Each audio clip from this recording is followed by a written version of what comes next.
Ben, amazing scenery, an amazing place. Now, do you know why Kenneth left? Sure. I think there's a number of short-term and a number of longer-term push factors that will be influencing Kenneth. And I think from 1800, what we see in the Highlands is a kind of a decline of a lot of native industries.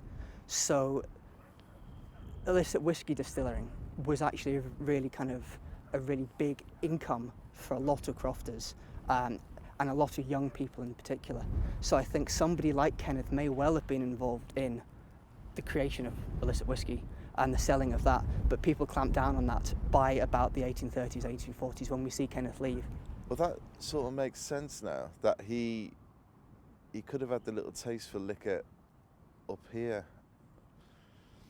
I was sort of trying to put a bit of a rosy glow on him a little bit, saying he was driven to alcohol down in Glasgow, but actually he was probably driven to it up here.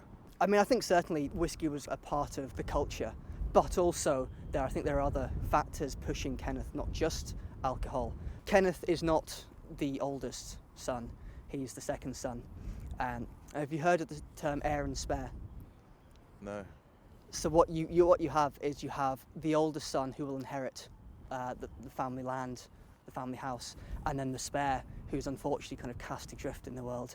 I think one of the real problems with the famine is because there is simply no other livelihoods. People don't have the money to pay their rents. So there's a great pressure on a young man to go away and to send that money back. So I think actually Kenneth's work in Glasgow would be absolutely vital to the families left here.